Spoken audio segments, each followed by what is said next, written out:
Kita misalnya di dalam negeri juga dia akan menghadapi tantangan yang cukup berat, Pak. Bagaimana dua hal ini dikelola dengan baik sehingga image seperti itu tetap berjalan dengan baik? Oke, apa yang dilakukan Pak Prabowo sehingga masuk 10 besar itu kan karena statement-statementnya yang tegas, memposisikan diri Indonesia. Itu baru penilaian pada tingkat statement. Sebenarnya di dalam negeri, pada tataran statement Pak Prabowo itu juga bagus loh, bagus sekali, terutama pandangannya untuk membangun Indonesia kemakmuran, pemberantasan korupsi itu kan tegas sekali. Nah, terus apa yang harus dilakukan baik yang luar negeri maupun yang dalam negeri adalah konsistensi. Konsistensi apa yang sudah diucapkan di luar negeri dihargai, di dalam negeri juga dinilai bagus, sekarang implementasinya di lapangan.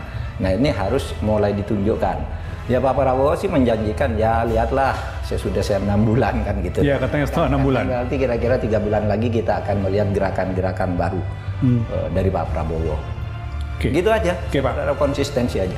Satu lagi, Pak, tentang, nah kalau tadi itu kabar baik, ini kabarnya yang mungkin agak kurang menyenangkan, Pak.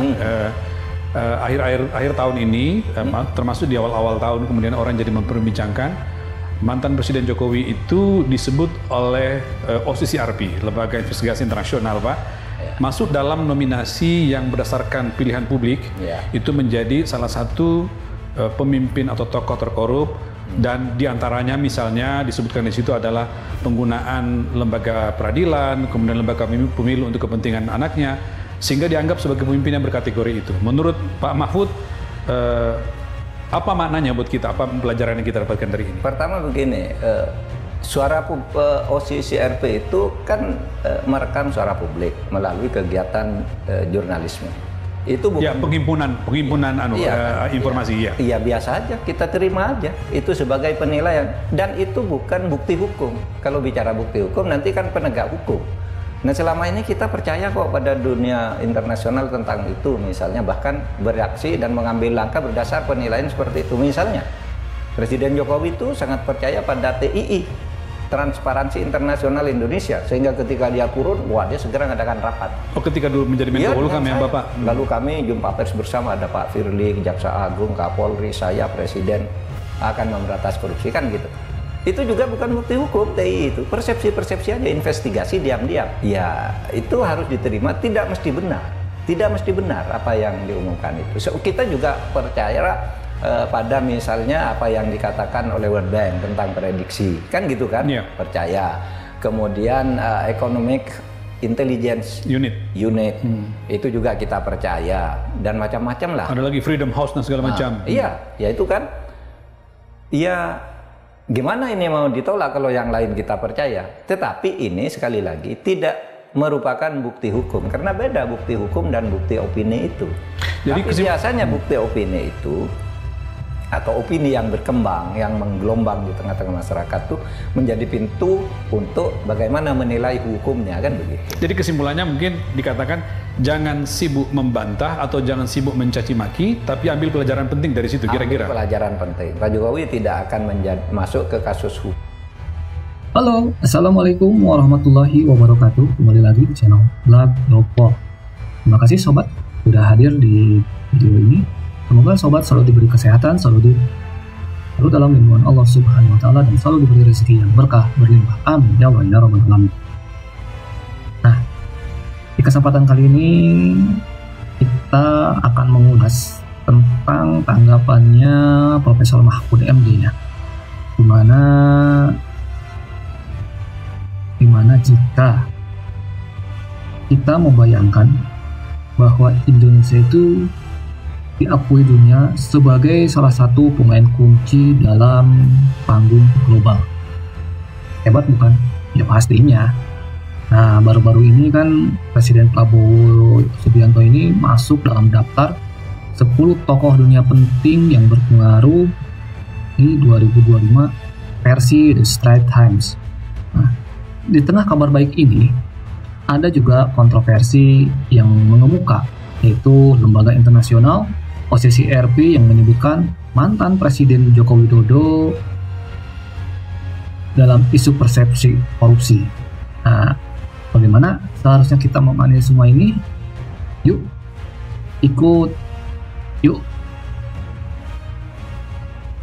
ikuti ulasannya Profesor Mahfud MD di podcastnya Terus Terang.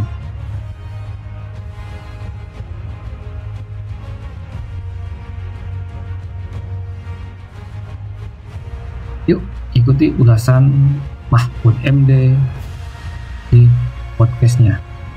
Yuk jangan dilewati, tonton videonya. Tentang pemerintahan, Pak. Kita lihat pemerintahan.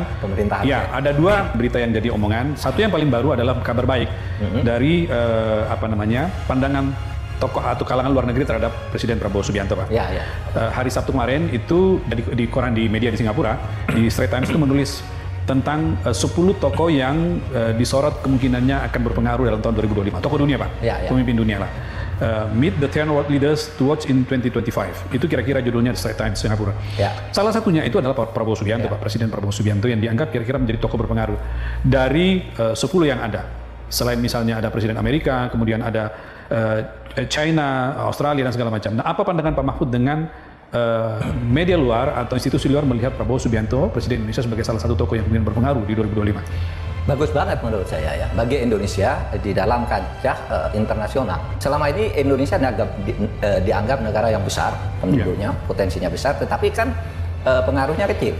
Mungkin diplomasi Pak Prabowo selama 2-3 bulan, atau mungkin 2 bulan lalu ya, kan ini kan penilaiannya udah lama kan, baru dikeluarkan oleh sekarang, artinya akhir tahun lalu, berarti sampai 2 bulan pemerintahan pertama Pak Prabowo, diplomasi luar negerinya dianggap bagus ya, menonjol, cukup speak up. Dan menurut saya pilihan-pilihan yang menyangkut 10 pimpinan dunia ini memang bisa mewakili geopolitik masing-masing, kecenderungan geopolitik. Misalnya ada Amerika Serikat, kemudian China, Jepang ya, India, Rusia, itu kan yang memang menonjol. Lalu Australia, lalu Malaysia yang ini Anwar Ibrahim, dan Korea Utara juga itu mempengaruhi. Termasuk Israel, Pak. Kawasan Israel dengan pentingnya. Memang orang-orang ini yang dulunya berpengaruh, lalu sekarang masuk faktor Prabowo, itu akan membuat konstelasi baru di dalam geopolitik, dan itu harus diteruskan ya. Hal-hal yang dulu kita agak lemah diplomasi luar negerinya, sekarang tahun 2025 ini harus dimanfaatkan betul, karena pasti akan menjadi salah seorang yang betul-betul berpengaruh. Kalau ini gagal tahun 2025 itu 2026 mungkin keluar dari 10 yang berpengaruh itu. Nah, dulu kita kan pernah menjadi pemuka kawasan ASEAN kan dulu kan, kan itu. Nah, seperti itu dulu kan berpengaruh sekali, sesudah itu meredup gitu. Sekarang kita bangun lagi. Jadi ada peluang untuk kembali kepada nama besar Indonesia di kawasan ya, yang pernah dulu muncul. Terus kita harus anggap ini kabar gembira di tahun baru, hadiah tahun baru untuk Indonesia. Oke. Nah, kalau itu dianggap bagus menurut Pak Mahfud, bagaimana Presiden Prabowo harus menjaga image itu dalam kaitan misalnya di dalam negeri juga dia akan menghadapi tantangan yang cukup berat, Pak. Bagaimana dua hal ini dikelola dengan baik sehingga image seperti itu tetap berjalan dengan baik? Oke. Apa yang dilakukan Pak Prabowo sehingga masuk 10 besar itu kan karena statement-statementnya yang tegas, memposisikan diri Indonesia. Itu baru penilaian pada tingkat statement. Sebenarnya di dalam negeri pada tataran statement Pak Prabowo itu juga bagus sekali, terutama pandangannya untuk membangun Indonesia kemakmuran, pemberantasan korupsi itu kan tegas sekali. Nah, terus apa yang harus dilakukan baik yang luar negeri maupun yang dalam negeri adalah konsistensi. Konsistensi apa yang sudah diucapkan di luar negeri dihargai, di dalam negeri juga dinilai bagus, sekarang implementasinya di lapangan. Nah, ini harus mulai ditunjukkan. Ya, Pak Prabowo sih menjanjikan, ya lihatlah sudah 6 bulan kan gitu. Ya, katanya setelah 6 bulan. Berarti kira-kira 3 bulan lagi kita akan melihat gerakan-gerakan baru dari Pak Prabowo. Gitu aja, Pak. Konsistensi aja. Satu lagi, Pak, tentang, nah kalau tadi itu kabar baik, ini kabarnya yang mungkin agak kurang menyenangkan, Pak. Akhir tahun ini, termasuk di awal-awal tahun, kemudian orang jadi memperbincangkan, mantan Presiden Jokowi itu disebut oleh OCCRP, Lembaga Investigasi Internasional, Pak, masuk dalam nominasi yang berdasarkan pilihan publik, itu menjadi salah satu pemimpin atau tokoh terkorup, dan diantaranya misalnya disebutkan di situ adalah penggunaan lembaga peradilan, kemudian lembaga pemilu untuk kepentingan anaknya, sehingga dianggap sebagai pemimpin yang berkategori itu. Menurut Pak Mahfud, apa maknanya buat kita, apa pelajaran yang kita dapatkan dari ini? Pertama begini, suara OCCRP itu kan merekam suara publik melalui kegiatan jurnalisme. Itu bukan pengimpunan informasi. Iya, biasa aja, kita terima aja. Itu sebagai penilaian, dan itu bukan bukti hukum. Kalau bicara bukti hukum nanti kan penegak hukum Nah selama ini kita percaya kok pada dunia internasional tentang itu, misalnya bahkan bereaksi dan mengambil langkah berdasar penilaian seperti itu. Misalnya Presiden Jokowi itu sangat percaya pada TII, Transparansi Internasional Indonesia, sehingga ketika dia turun, wah dia segera mengadakan rapat. Oh, ketika dulu menjadi Menko Polhukam ya Bapak? Lalu kami jumpa pers bersama, ada Pak Firly, Jaksa Agung, Kapolri, saya, Presiden akan memberantas korupsi, kan gitu. Itu juga bukan bukti hukum, TII itu persepsi-persepsi aja, investigasi diam-diam. Ya itu harus diterima, tidak mesti benar apa yang diumumkan itu. So, kita juga percaya pada misalnya apa yang dikatakan oleh World Bank tentang prediksi, kan gitu kan? Yeah. Percaya. Kemudian Economic Intelligence Unit itu juga kita percaya, dan macam-macam lah. Ada lagi Freedom House dan segala macam. Iya, ya itu kan. Ya gimana ini mau ditolak kalau yang lain kita percaya? Tetapi ini sekali lagi tidak merupakan bukti hukum, karena beda bukti hukum dan bukti opini itu. Jadi tapi biasanya bukti opini itu atau opini yang berkembang, yang menggelombang di tengah-tengah masyarakat itu menjadi pintu untuk bagaimana menilai hukumnya, kan begitu. Jadi kesimpulannya mungkin dikatakan jangan sibuk membantah atau jangan sibuk mencaci maki, tapi ambil pelajaran penting dari situ kira-kira. Ambil pelajaran penting. Pak Jokowi tidak akan masuk ke kasus hukum hanya karena soal ini. Nggak mungkin itu ya. Nggak mungkin hanya karena soal ini. Tapi bahwa internasional melihat ini itu penting, harus menjadi catatan. Itu nggak apa-apa, persepsi, dan persepsi itu tidak bisa dibendung kan, karena melihat perilaku, kan gitu. Nggak apa-apa lah. Kita masuk ke soal lain aja lah daripada meributkan hal-hal seperti itu. Ya, saya lanjutkan Pak, ada lagi. Ini Pak Mahfud itu memberikan respons di Instagram Bapak, pernyataan Prof. Romli Atmasasmita. Yang ketika itu Prof. Romli ngomong ke media mengatakan bahwa Pak Mahfud itu bisa dituduh kena pasal Undang-Undang ITE lah ya. Gitu. Nah, karena fitnah itu dianggap fitnah. Apa maksud Pak Mahfud memberikan keterangan itu dan disampaikan di media sosial? Sebenarnya kalau pada saat kita bicara ini masalah pemberian maaf kepada koruptor itu sudah selesai. Pak Prabowo sudah menjelaskan bahwa dia tidak akan memberi maaf kepada koruptor, kan gitu kan waktu di Natalan itu. Bukan itu maksudnya katanya. Kemudian pemerintah mengatakan juga tidak akan memberi amnesti melalui denda damai karena di undang-undang tidak dibenarkan. Sebenarnya ini sudah selesai. Tapi menarik karena sesudah Pak Prabowo memberi penjelasan bahwa tidak akan ada pembiaran terhadap koruptor, meskipun secara agama mungkin bisa dimaafkan, tapi secara hukum kan tidak, dan itu sudah jelas clear tidak akan ada pemaafan koruptor sampai sekarang. Pemerintah sudah menyatakan itu. Tapi tetap menarik untuk menjawab tulisan Pak Romli bahwa saya bisa dikenakan undang-undang ITE dan pencemaran nama baik dan fitnah. Saya bilang di mana fitnahnya itu aja. Tapi mari saya jelaskan begini. Menurut saya tidak masuk akal bagaimana orang menyatakan sesuatu fakta dianggap fitnah. Saya akan mengatakan Pak Prabowo itu akan memberi maaf kepada koruptor secara diam-diam. Kalau itu dilakukan, bisa saja itu dianggap ikut melakukan korupsi sesuai dengan pasal 55, bisa saja. Dan kalau itu dilakukan, ini kan tidak dilakukan, bisa. Atau menghalang-halangi, karena korupsi itu kan harus disidik, harus diselidiki lalu disidik kalau ada. Kok lalu dimaafkan secara diam-diam pula gitu. Lalu reaksinya macam-macam kan. Pak Yusril bilang kalau presiden kan bisa memberi amnesti. Terus Menteri Hukum Pak Aktas, Supratman Aktas bilang kan bisa dengan denda damai seperti undang-undang kejaksaan. Lalu ada lagi yang pakai cincin-cincin gitu, siapa? Hotman Paris. Mahfud keliru besar, presiden sejak dulu presiden bisa memberi amnesti.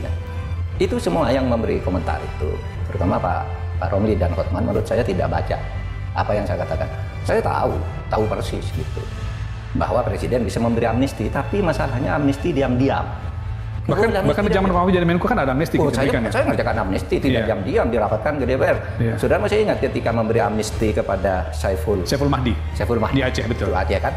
Loh, itu kritis sekali karena dia dipenjara karena dituduh memfitnah daerahnya.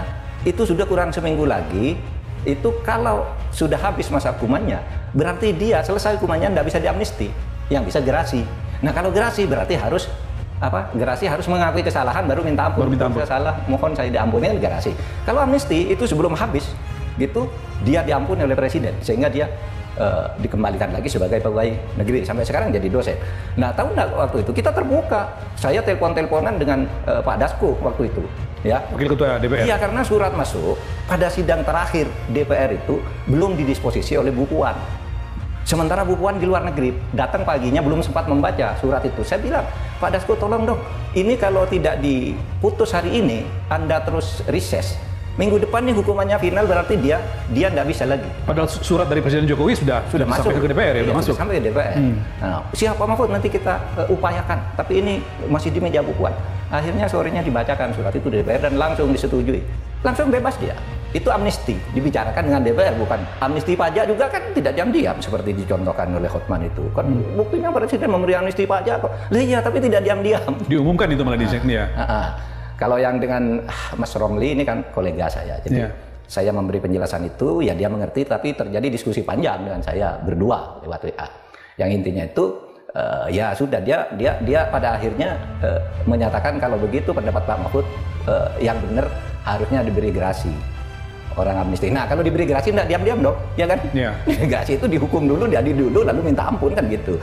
Tetapi dia yang keliru karena menganggap kalau Pak Prabowo itu memberi pemaafan secara diam-diam itu boleh katanya, karena di dalam korupsi itu harus tindak pidananya itu peran serta seseorang itu kalau dianggap turut serta itu, kalau di dalam tindak korupsi itu harus komision itu ikut serta betul gitu. Kalau cuma diam itu enggak apa-apa, orang melihat orang korupsi lalu diam sudah diurus orang lain gitu, enggak apa-apa gitu kira-kira.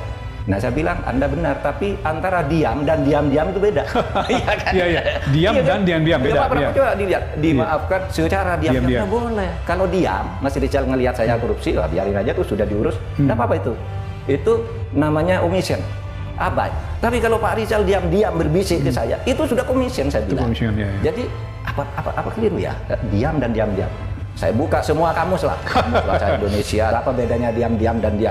Beda semua. Kalau diam-diam itu secretly, diam-diam. Tapi kalau diam tuh diam aja gitu aja. Kalau diam-diam tuh justru lebih aktif daripada orang ini karena diam-diam gitu. Akhirnya selesai diskusi itu. Oh jadi di luar perdebatan Anda di media massa dengan Prof. Romli, komunikasi langsung dengan WA juga berlangsung ya? Kita kan tidak mau kolega sesama guru besar. Pak Romli, saya bilang saya terpaksa membuka itu karena pernyataan Anda dimuat media, jadi saya tanggapi di media. Tapi yang lebih mendalam, diskusi kita lakukan berdua. Oh menarik. Panjang diskusi saya. Orang lain nggak tahu itu, cuma Pak Mahfud berdua sama. Pada akhirnya, oh iya kalau pendapat Pak Mahfud seperti itu tidak bisa amnesti tapi gerasi. Nah kalau gerasi tidak diam-diam juga dan harus diadili dulu kan gitu gerasi. Clear lah itu kan soalan. Karena menurut saya membaca dari sesuatu yang tidak yang tidak dari pernyataan saya yang sebelumnya yang kita muat di sini podcast terus. Satu lagi Mahfud, ini juga kolega Anda nih, sahabat Anda nih, yang viral juga pernyataannya kaitannya juga dengan soal rencana pengampunan koruptor meskipun akhirnya dibatalkan. Pak Menko Yusril mengatakan bahwa memenjarakan koruptor itu tidak memberikan manfaat bagi negara. Itu muncul di beberapa media, Pak. Apa pandangan Pak Mahfud soal itu? Iya terserah Pak Yusril ya, tapi diskusi tentang pemenjaraan dan pemaafan dan ada teori pendidikan, ada teori pembalasan. Lalu kita melahirkan Indonesia itu sejak tahun 62 melahirkan teori pemasyarakatan, dan di teori pemasyarakatan itu menjadikan orang yang dipenjara itu sebagai warga binaan, bukan orang yang dibalas karena kesalahannya, tapi dibina untuk kembali ke tengah-tengah masyarakat sehingga terjadi pemasyarakatan. Oleh sebab itu meskipun diskusi itu sudah ratusan tahun bahwa pemenjaraan itu tidak memberi manfaat, semua negara tetap ada penjaranya. Seluruh negara di dunia sekarang punya penjara. Meskipun mengatakan penjara itu tidak memberi manfaat. Satu-satunya negara yang tidak punya penjara adalah Vatikan. Tidak punya penjara, tapi di sana ada hukuman pidana. Kalau di penjara dititipkan ke Roma, Italia. Iya, di sana ada penjaranya di luar negara, di luar yurisdiksi Vatikan. Jadi semua negara itu ada penjaranya. Karena itu tetap diperlukan juga untuk keamanan masyarakat. Oke. Gitu? Cukup Pak, makasih Pak. Oke, makasih. Sekian dulu untuk podcast Terus Terang kali ini. Di awal tahun 2025, walau pastinya banyak rintangan, patutlah rasanya kita menaruh asa untuk Indonesia yang lebih baik. Untuk itu, jangan pernah lelah mencintai Indonesia, dan jangan pernah lelah berbuat sesuatu sekecil apapun yang kita bisa untuk kemajuan Indonesia. Kita bertemu lagi di podcast Terus Terang yang akan datang. Sampai jumpa. Selesai.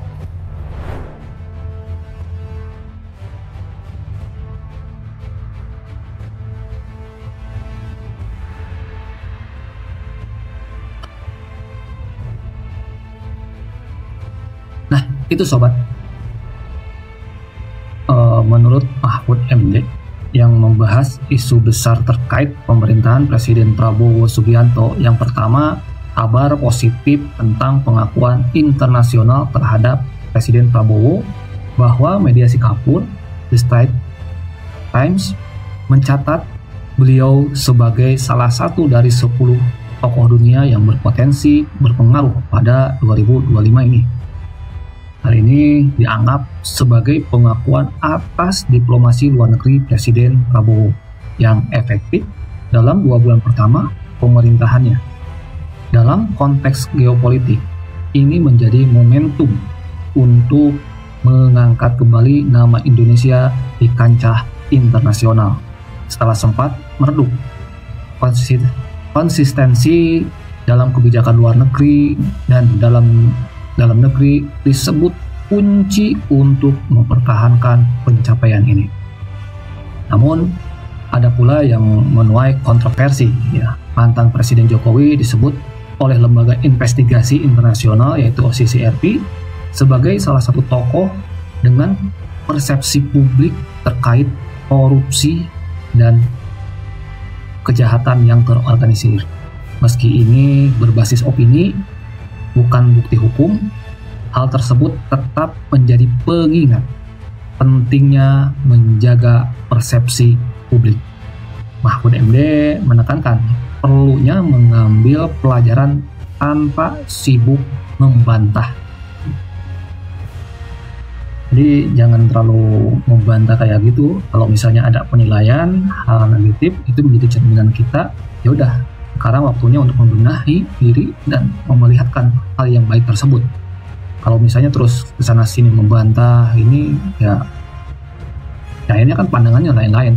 Sama seperti halnya kemarin sempat ada bilang bahwa OCCRP menghapus nominasi Joko Widodo.